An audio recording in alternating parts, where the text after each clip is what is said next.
Bismillahirrahmanirrahim. Bismillahirrahmanirrahim. Wa bi aksara sareng tinggalin gerakan kalawan leuwih loba min salasati arkanin tina tilu pirang-pirang rukun tawilatin anu panjang atawa anu lila lahu karena itu uzur wa ayya'lama sareng yen nganyahokeun itu si makmum binti qolati imamihi binti qolati imamihi kana narima pundah pindahna imamna itu si makmum wa ayyajtami'a sareng yen narima kumpul itu imam sareng makmum fi masjidin di hiji masjid aw salasami'ati zira'in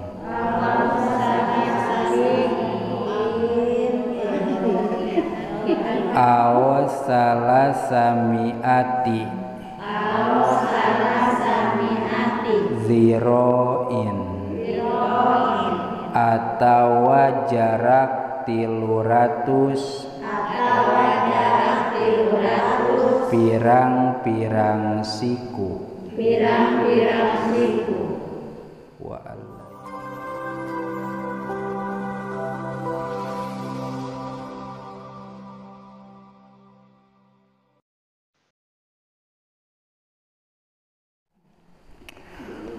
A'udzu billahi minasy syaithanir rajim.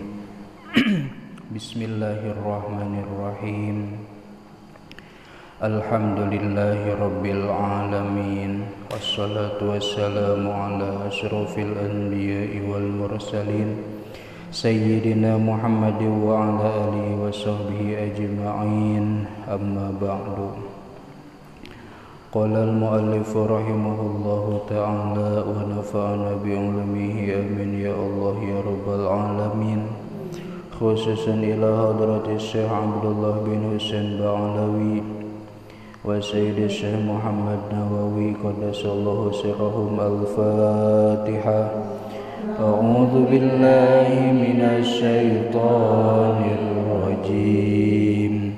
Bismillahirrahmanirrahim. Alhamdulillahi rabbil alamin. Ar-Rahmanir-Rahim.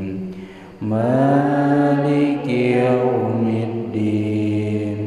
Iyyaka na'budu wa iyyaka nasta'in.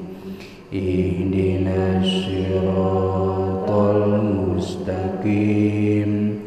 Siratal ladzina an'amta 'alaihim ghairil maghdubi 'alaihim waladdallin. Rabbighfirli amin.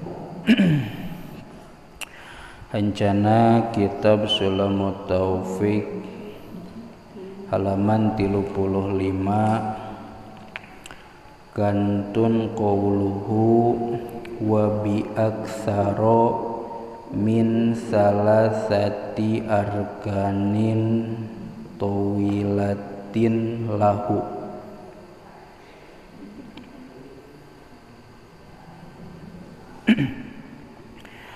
Bismillahirrahmanirrahim.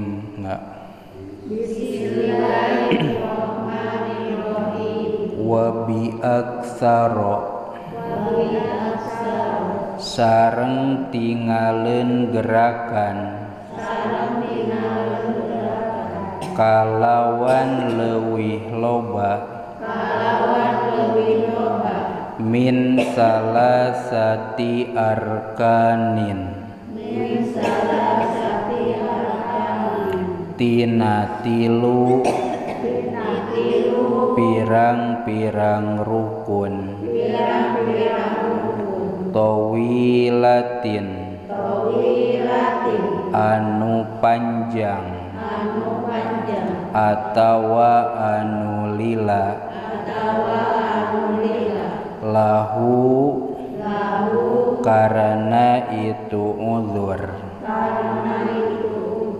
wa ayya'lama sareng yen nganyahokeun itu si makmum binti qolati imamihi binti qolati imamihi kana narima pundah pindahna imamna itu si makmum wa ayyajtami'a sareng yen narima kumpul itu imam sareng makmum fi masjidin di hiji masjid aw salasami'ati zira'in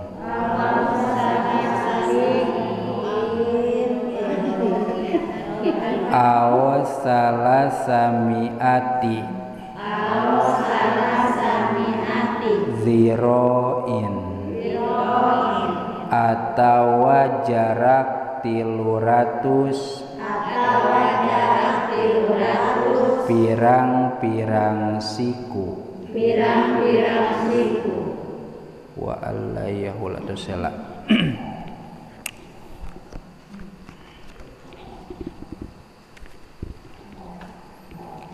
Halaman 62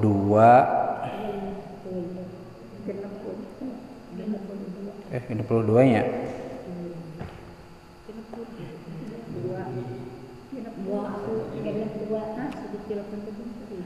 tawa aya pauzuran nanging rukun nu kakantun 1 2 3 4 5 genep jajaran ka genep ti handap.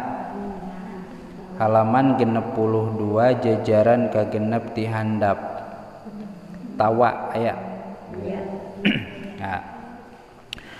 Tawa aya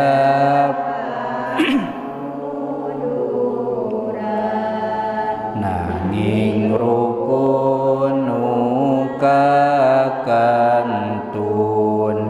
anu panjang tilu rukun tetep mata ngabatalkeun syarat anu kaduana makmum teh kedah terangna kana pundah pindah imamna adil pamula salatna lamun pinuh tukangna tina jajaran harepna atawa sora mubaligna ngumandotina imamna tilu kudu pakumpulna imam sinareng makmumna dina hiji masigitna atawa hiji bangunana mun salat luar bangunan anggang 300 sikueun anging lamun pinuh pisan eta mah kenging langkungan tos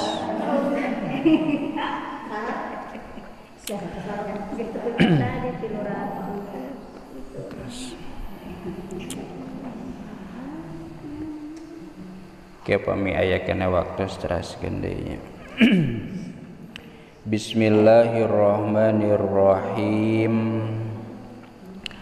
Masih keneh nyarioskeun hukuman berjamaah.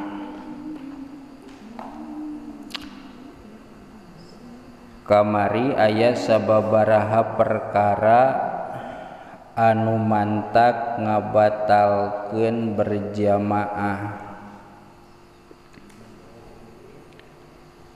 Di antarana teh anu terakhir wa kadza at-ta'akhuru anhu bihima biruknaini fi'liyaini. Sambungkeun heula sugan nyambung. Saur kamari teh minggu kamari nya. Geus teu ingat. Bahwa lamun jalma berjamaah katingaleun 2 rukun bari anu sampurna eta teh mantak ngabatalkeun kana salat. Tingaleun 2 rukun teh sakumaha eung? 2 rukun anu rukunna rukun panjang. Kan dina salat teh aya rukun pondok, aya rukun panjang. Salaresna mah ku diaos dina nazomna ge eta teh tos naon, tos jelas nya sanajan tadi barisna aya nu kaharapusan sapalih sehingga bingung ieu macana kumaha barisan. Os wa yahrumu taqaddumuhu haram makmumi heulaan imam biruknaini kalawan 2 rukun. Saur kamari teh miheulaan 2 rukun haram, tingaleun 2 rukun oge nya kitu deui haram li ghairi udrin bari teu aya uzur. Teu aya uzur teh teu aya alasan naon-naon, henteu gering, henteu itu, henteu ieu. Tah teu kenging nya ngahaja miheulaan atawa ngahaja kapanderian atawa manderikeun karep. Keun imam sing ti heula tah engke geus rada jauh huang udag. Tah eta teh teu jadi nya. Ari bade mah berjamaah. Nya kitu deui wa ta'akhuru bi aksara min salasati arkanin tawilatin.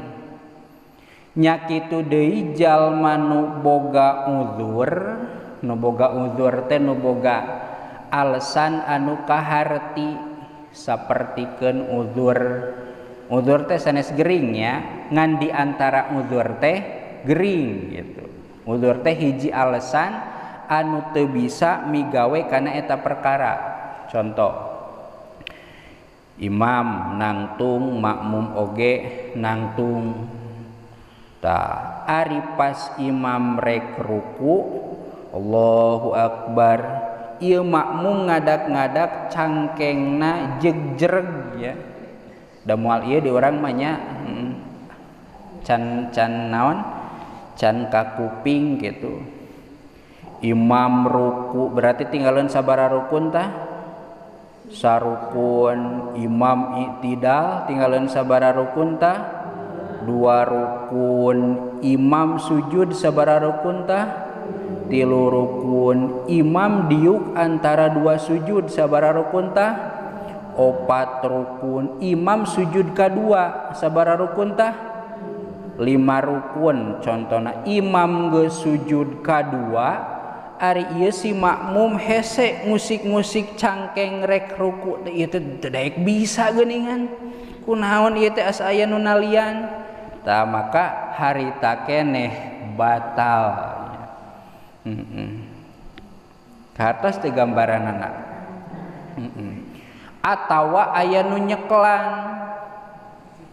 Jiga barudaknya ari kolot mah tapi da sok aya kolot ge nu heureuy nya. Tah aya berjamaah tah. Pas bagian ruku diceklan sok sia ari ruku mah can diceklan we itu beuki tinggalin tah. Nepi kakeun geus sujud kadua geus tinggalin 5 rukun ari saeta encan naon? Encan ruku da diceklan teh awakna. Sami eta oge batal. Teu beda we sapertikeun naon?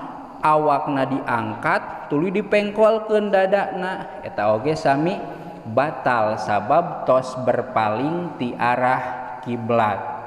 Geuning baheula nya keur budak keur salat Allahu Akbar angkat we awakna teh tuluy dipengkolkeun batal eta teh ngan baheula mah dipengkolkeun teh sok mengkol deui nya. Padahal mah ku dipengkolkeun arahna utamana mah bagian naon? Dadanya nu kedah mayun ka kiblat eta teh batal sanajan mengkolna teh ku batur jiga diangkat atawa disigungnya kadupa kasigung dugikakeun kieu keur salat teh kasigung tah nya ngagilir tah eta oge sami batalnya sabab tos teu madep ka kiblat. Kumaha lamun awakna bengkung? Lamun contohnya ari dadana mah ka dieu nya ngan ari awakna ka dieu ari dadana mah ka dieu majuna maka usahakeun dada sing lempeng sanajan awakna nya ngeyeng kieu ya. Lamun ieu mah lamun aya nya bakating nu kudu madep ka kiblat teh naonana? Dadana sanajan beungeutna mah ka kaler ka kidul. Ceuk kasarna mah sanajan kieu nya Allahu Akbar bari nempo ka tukang. Jadi salatna eta teh ngan meureun sakabina-bina nya. Baheula mah ieu maneh mah batal salatna ngaliuk padahal mah ngaliuk mah teu naon? Teu batal dan nu batal mah lamun nu ngaliukna naon? Dada. Tos. Ta ieu oge wa ta'akhuru bi aksaro min salasati arkanin tawilatin. Ngan pedah ieu rukun anu tilu teh rukun anu paranjang. Tawihan deui cek tadinya aya rukun panjang, aya rukun pondok, aya rukun towil, aya rukun qasir nya, qasiroh tawilah gitu ta. Ieu nu dimaksud tinggalin ku tilu rukun tawa leuwih loba teh rukun anu panjang. Naon rukun nu panjang teh? Tah rukun nu panjang teh ruku, sujud, tah eta rukun nu panjangnya. Anapun i'tidal jeung diuk antara 2 sujud eta mah kaya teu diitung sabab rukunna rukun anu pondok. Tadi dia aya bahasa falayu adu minha al-i'tidalu wal julusu bainas sajdataini, teu diitung i'tidal jeung diuk antara dua sujud mah. Naon sababna? Li annahuma qasironi, sabab eta rukun nu dua mah diitungna rukun qasir, rukun anu pendek, rukun pamisahnya antara ruku jeung sujud teh pamisahna naon? I'tidal. Antara sujud kahiji jeung sujud kadua teh pamisahna naon? Diuk antara dua sujud. Tanu eta mah teu diitung. Berarti lamun imam jeung makmum keur nangtung tuluy makmumna ruku, berarti dihitung sabaraha? Hiji. Makmum i'tidal dihitung sabaraha? Hiji. Pan i'tidal mah ceuk tadi henteu dihitung da rukun pondok. Tuluy ayeuna sujud dihitung sabaraha? Dua. Diuk antara dua sujud dua, nya dua keneh. Tuluy sujud kadua tilu. Tah lamun teh mah imam geus beres sujud dua nya, berarti beres sujud dua teh bisa langsung nangtung deui mun bagian nangtung, bisa langsung tahiyat mun bagian tahiyat. Imam cengkatina sujud kadua, sedengkeun posisi si makmum masih keneh nangtung sanajan udzur, cek tadi ge udzur nama naharek nyeri cangkeng atawa dicekelan batur. Salat dina naon hareupeun tihang, nah aya nu nalian awakna teh kana tihang pan teu bisa ruku nya. Tah sanajan kitu ari tingaleuna tilu rukun bari nu paranjang mah tetep batal. Ieu teh gambaran ieu teh contoh ieu teh moal kabayang ku urang mah sabab henteu terjadi di urang masa pertos kitu teh. Nu nalian moal aya keur berjamaah ngadak-ngadak nyeri cangkeng teu bisa ruku, eta oge jarang aya. Da urang mah geuning ari kira-kira cangkeng nyeri mah moal berjamaahnya. Tah jadi kapiheulaan ku eta mantak moal terjadi secara logika, secara adat anu terjadi di urang. Titik eta masalah tingaleun. Berarti mafhum teh hukum anu bisa dipahami.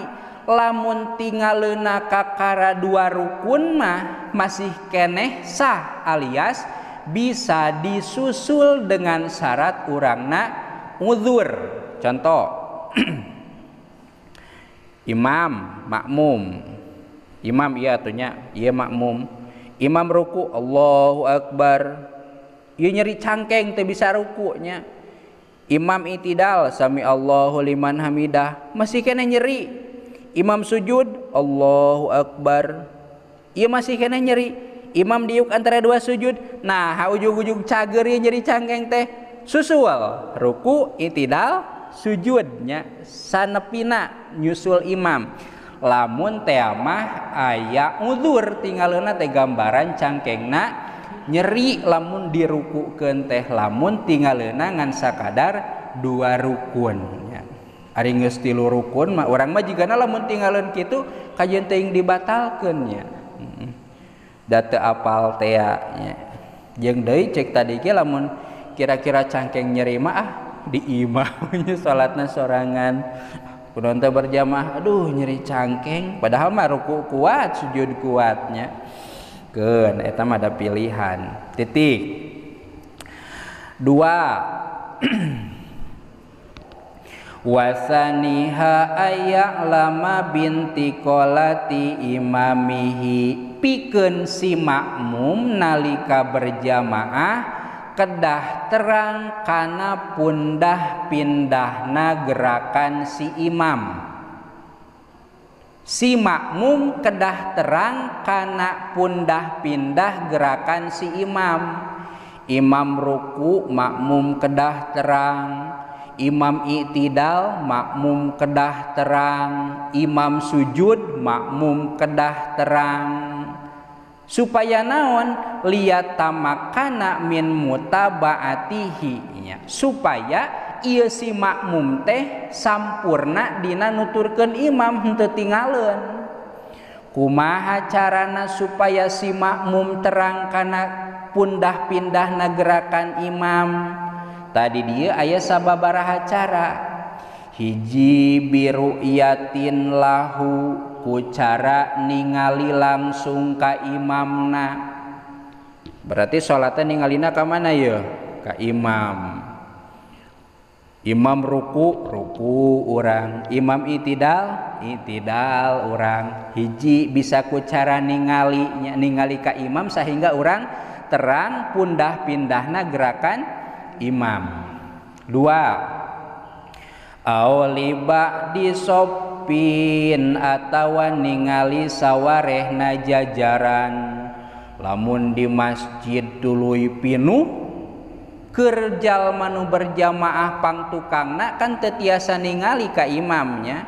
Ari sakieu mah meureun masih keneh katingali nya. Ieu mah berarti masjidna gede nya, lega.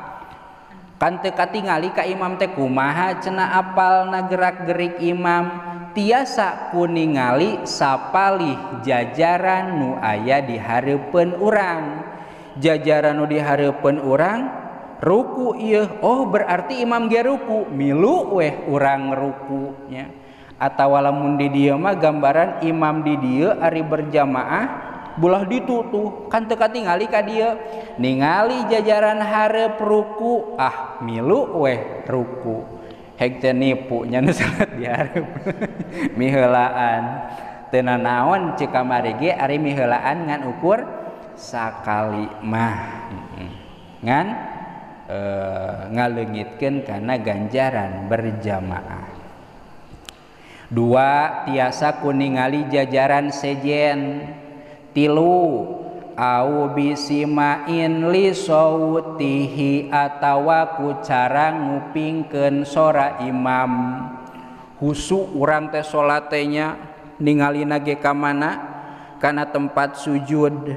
Ngan ka kuping ceuk teh hareup teh Allahu Akbar, oh bagian ruku cek orang teh sami Allahu liman hamidah, oh itidal eta mah Allahu Akbar, oh sujud berarti eta mah nya. Jadi ku tarikna takbir imam teh ngabantuan pikeun si makmum kana supaya terang pundah-pindahna gerakan imam. Sanajan teu ditingali ge Allahu Akbar, oh ruku sami Allahu liman hamidah dengan hijinya sami Allah mah pasti keur naon i'tidal Allahu Akbar, oh sujud eta mah. Tah jadi sanajan teu katingali tiasa didangu nya ka kuping pundah-pindahna imam teh. Tilu tah opat au sauti mubalighin siqatin, ku mubalig ari mubalig teh hiji jalma anu tugasna eta jalma teh nganepikeun sora imam pikeun makmum. Makmumna loba, contoh ceuk imam teh Allahu Akbar, ceuk eta jalma nu tugasna nganepikeun sora imam teh Allahu Akbar, tah imam teh sami Allahu liman hamidah Rabbana walakal hamd. Tah sok aya jiga di Mekah nih, tah aya ngaranna teh mubalig. Ari mubalig teh tukang nganepikeun sora imam. Nah mubaligna kudu milu salat, ah teu kudu nya. Mubaligna mah ya heulaanan. Mubalig teh berarti nu kabayang ku urang sanes mubalig anu tukang pidato ge sanesnya maksudna. Mubalig teh anu nganepikeun sora imam gambaran makmumna seueur. Eta mubalig teh rek milu salat atawa teu milu salat nya. Teu milu salat teh teu salat harita bari diukna kursi nya. Ceuk imam teh Allahu Akbar, Allahu Akbar bari ududnya.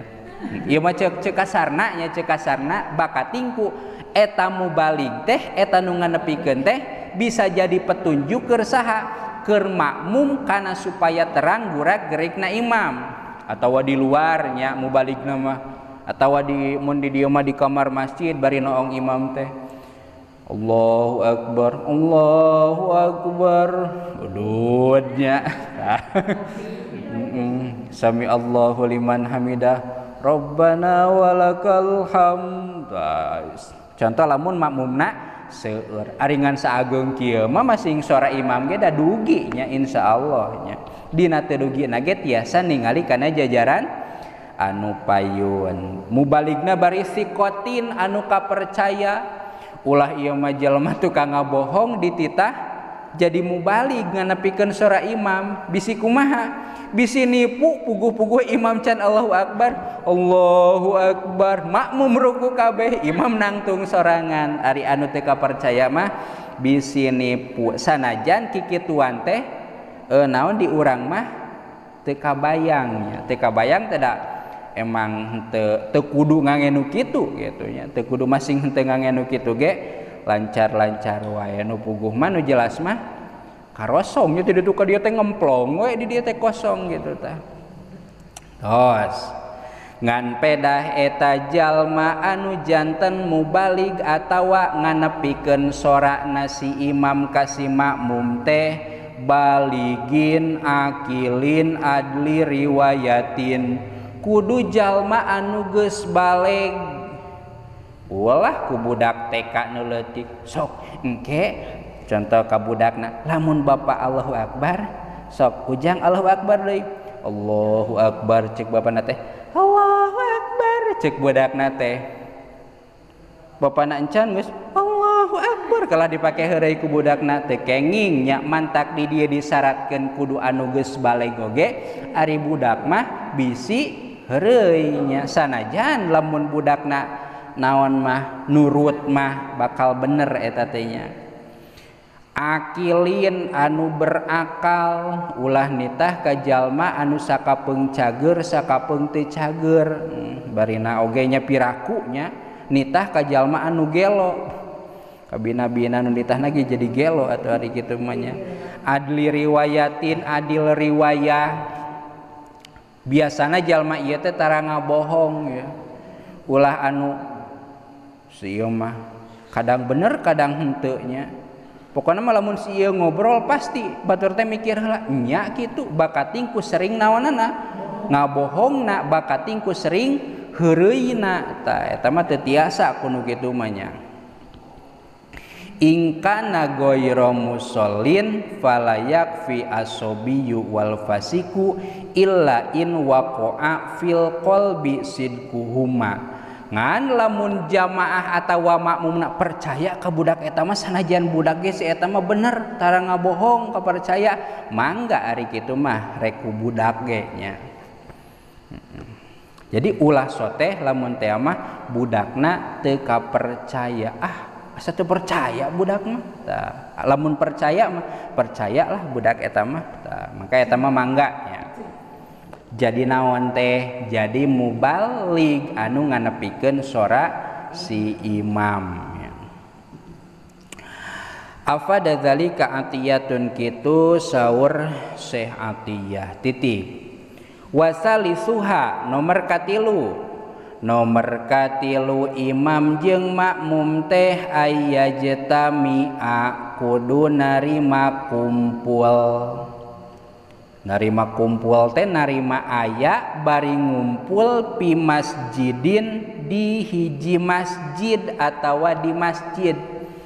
Imamna di masjid makmumna oge di masjid nya. Ieu gambaran lamun tema duaan nya ulah ngabayangkeun masjidna pinu. Imam di masjid makmumna oge di masjid.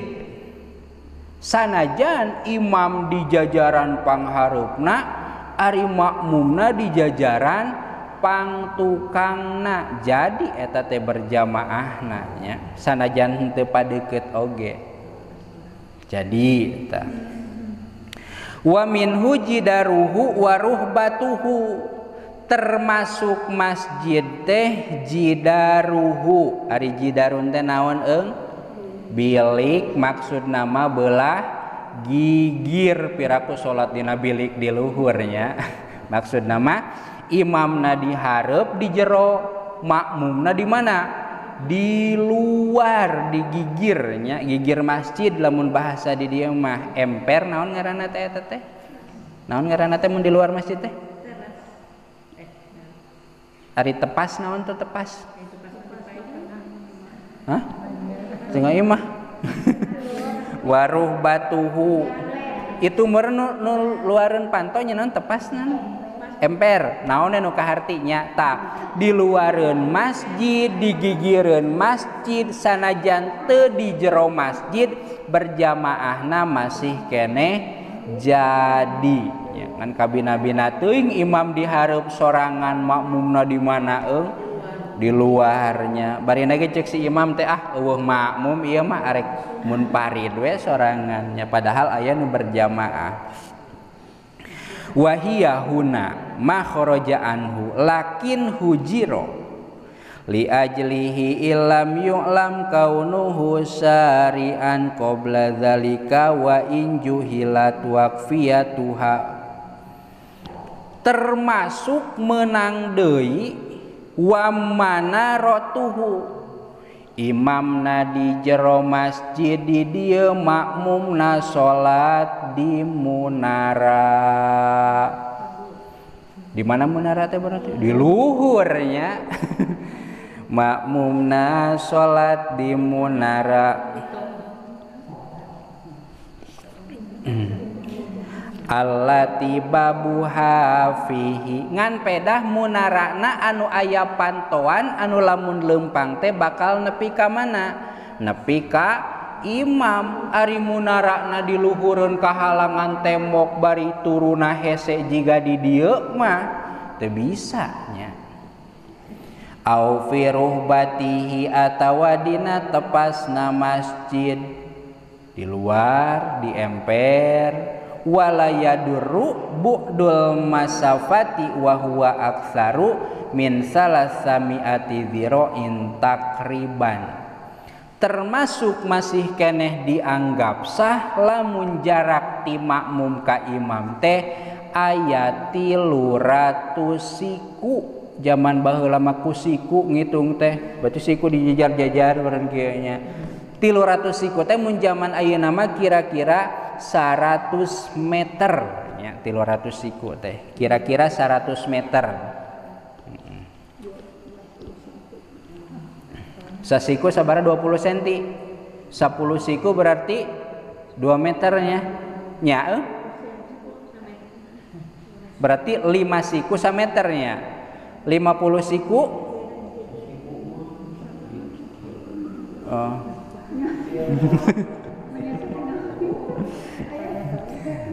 kira-kira 100 meter we nya.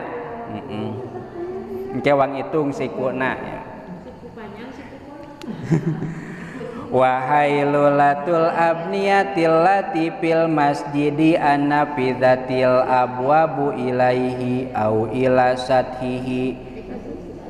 Tos tingali deui ka payun.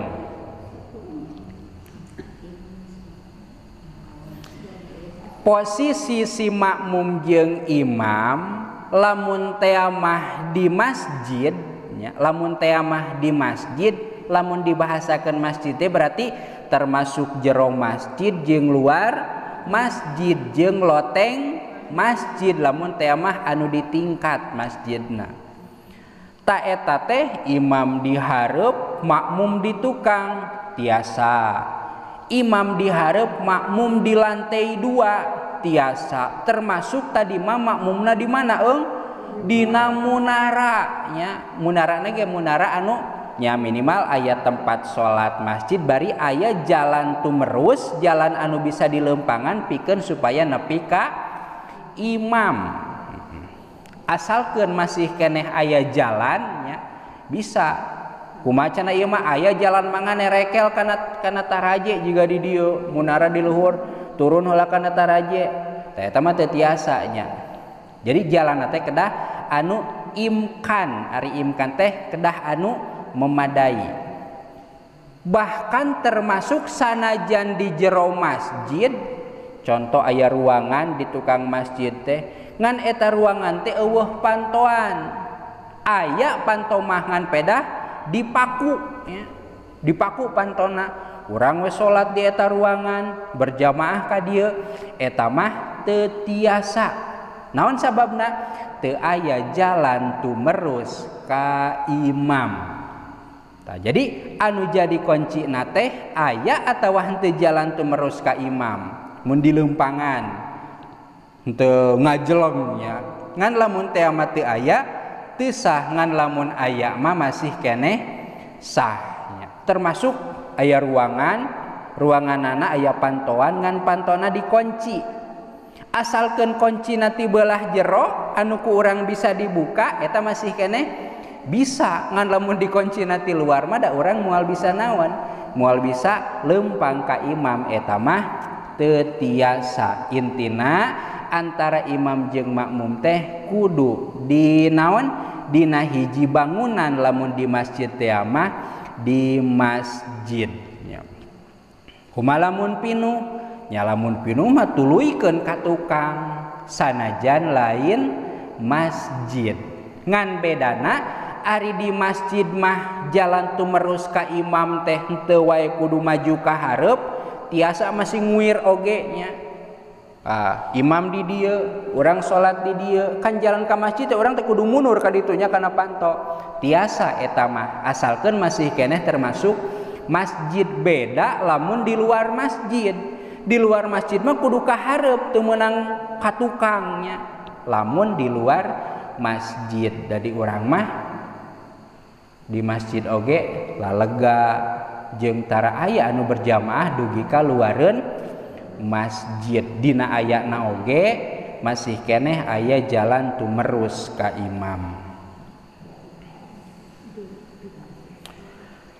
Tadi dia mah dibahasakeunana au ila sathihi salat di loteng teh lantai 2 jika di masjid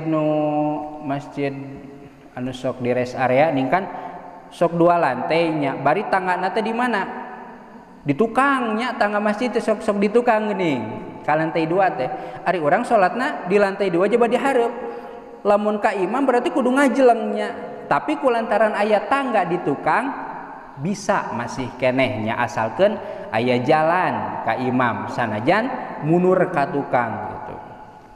Ari masjid keneh mah ngan lamun tos sanes masjid mah wayahna teu tiasa eta mah.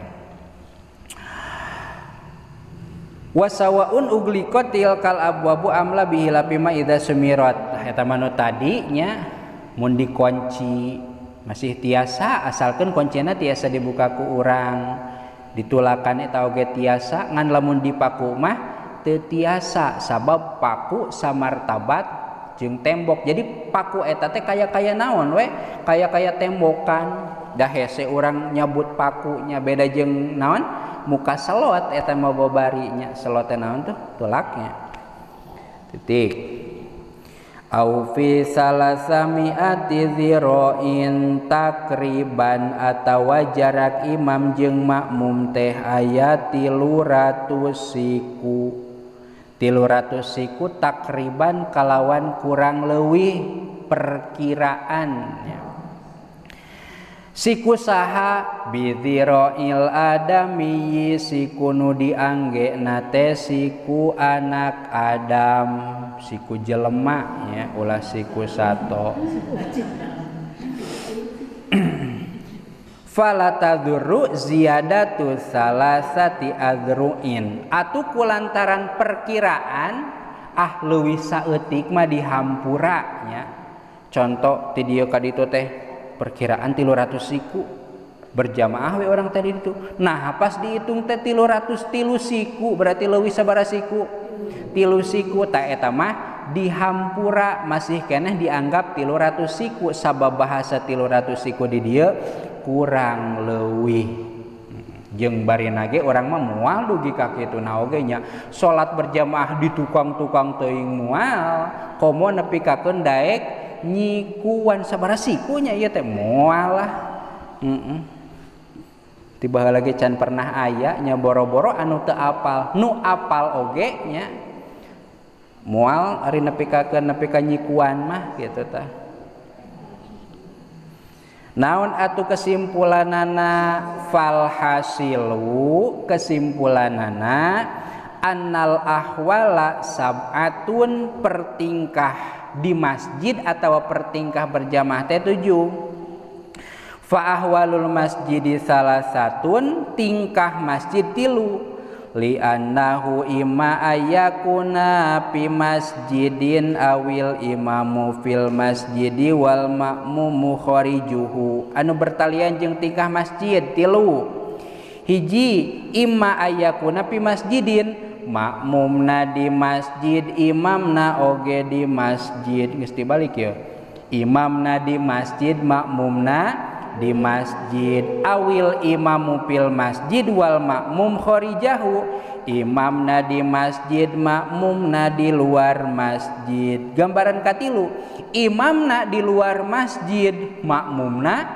di masjid berarti di mana ngimaman nanya di ditu di hareupeuna di ditu tuh ari makmumna di masjid aya wae tapi teu aya wae mungkin wae ya tehnya mungkin wae sapertikeun masjid anu dibangunna can make pipinding masih keneh rata tapi geus diwakafkeun jang masjid nah imam teh di hareup ari sugan teh ieu teh masjid keneh hek teh lain masjid nepi ka dieu tah kan mungkin imamna di luar masjid makmumna di masjid sah eta teh wa ahwalu ghairihi arbaatun aya opat tingkah deui imma ayakuna fi padoin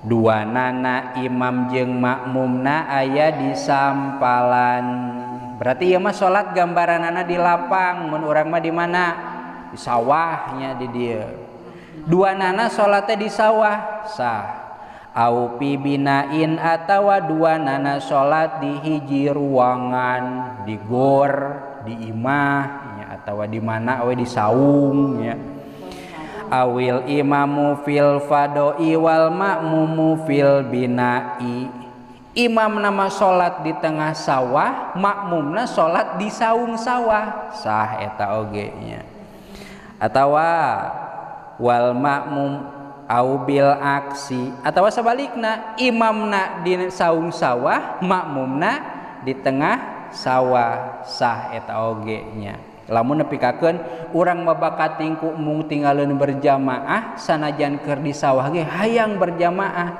keun we imam di saung urang merek di sawahna we keun kapanasan oge nya aya kira-kira nu kitu moal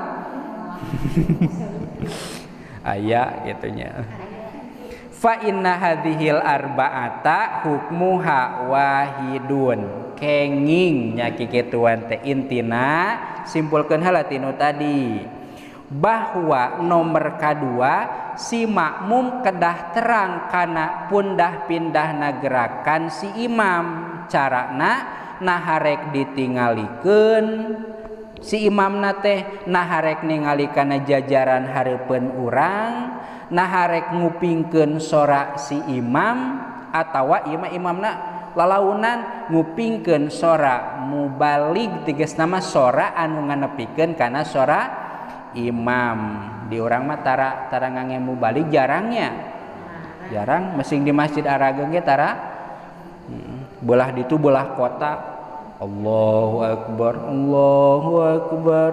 nu jelas mah di mana di Mekah we nya tah nu geus puguh eta mah aya nya nomor katilu ayyajtami api masjidin imam jeung makmum kudu pakumpul intina mah ulah imamna di dieu makmumna di kubang jauhnya kumaha deui berjamaahna oge nya apal ieu di masjid pasti aya nu keur ngimaman orang milu berjamaah di dieu Allahu akbar ari apal gurak-gerikna imam eta rek di mana imamna kana toa teh kenging nya ari tebih-tebih teuing mah di masjid aya nu salat berjamaah jiga nama kieu gambaranana nya bari imam teh kana toakeun contohna teh Allahu akbar cek imam teh ari urang di ditu tuh di mana di Kubang Kubang teh di mana tuh oh di ditu nya di mana we tuh di ditu tuh atawa di Batu Karut oge keun we lah tah wah ieu sora keur salat di masjid kana toa urang berjamaah we teh dieu Allahu akbar teh ditu teh Allahu akbar nuturkeun ta eta mah teu jadi sabab jarakna jauhnya ongkoh deui lamun toana paeh kumaha makmumnya jadi teka kuping intina mah ulah jauh-jauh teuing we cek tadi oge maksimal aya 300 siku atawa kisaran 100 meter atuh ceuk kasarna mah asalkeun masih katingali nya dari urang mah jarakna kan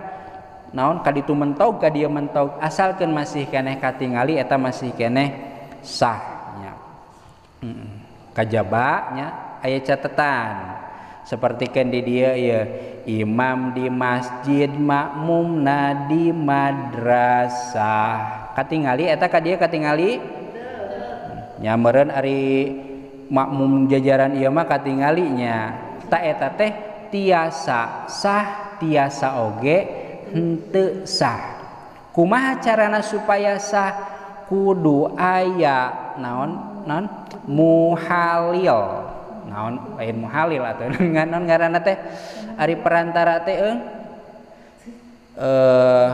bayalah bahasa Arabna poho deui kudu aya perantara maksud perantara teh di luar masjid kudu aya nu berjamaah ka dieu sehingga eta nu di luar masjid teh penyambung ka madrasah neme tiasa sah ngan lamun teh mah di luar masjid eueuh nu salat di jero masjid hungkul ari itu di madrasah ngiringan berjamaah ka masjid tah eta mah teu kenging alias teu jadi kumaha hoyong jadi neuneun jalma di lawang panto tadi dinya saurang gitu eta mah jadinya lamun beda bangunan atawa beda tempat sapertikeun ieu masjid itu madrasah. jadi kedah aya naon kedah aya perantara lah kedah aya robit ta ingat aya nama kedah aya robitnya ari robit teh penyambung jalma nu nyambungkeun antara tempat sejen mun di dieu madrasah ka masjid kumaha can ieu mah pinuh ngajajar ari pinuh kitu mah jelas jadina nya ari pinuh mah di jero pinuh di luar pinuh tuluy labas ka madrasah jadi gitu nya titik kantun nomor kaopat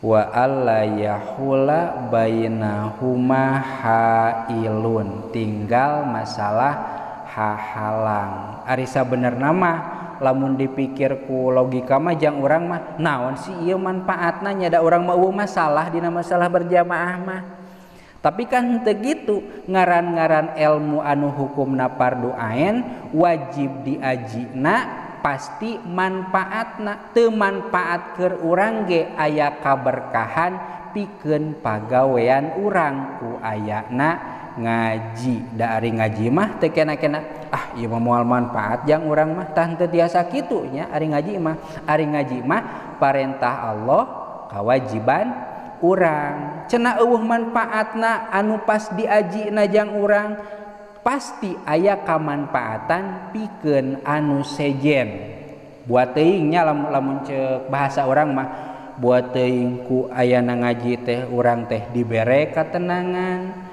buat teuing ku ayana ngaji teh urang teh dibere kahusuan dina salat da ari ngaji mah parentah Allah rek ngarti rek teu ngarti urang mah wajib ngaji nya wajib neangan ilmu kan geus katalalarnya hadisna tolabul ilmi paridotun ala kulli muslimin wa muslimatin kahade teh kenging wal muslimatnya lepat eta teh wa muslimatin urang mah kan sadenge-denge nya ala kulli muslimin wal muslimat saya kuping-kupingnya bari aksara nama orang teh can pernah nawan can pernah ningali ngan geus katalarnya geus katalar tosnya cekap heula kantun nomor kaopat wa alla yahula bainahuma wallahu a'lam bissawab Robin fa'na bima 'allamtana Rabbi 'allimna alladzi yanfa'una Rabbi faqihna wa faqih ahlana wa qarrabani lana fi dinina tawassalna bita'allumi tawassalna bitalimi anta ruzuqonal wasi'ah wa anta ruzuqonal amanah abdi tawasul ku pangaosan abdi tawasul ku pamurukan abdi rizkian ku kajembaran abdi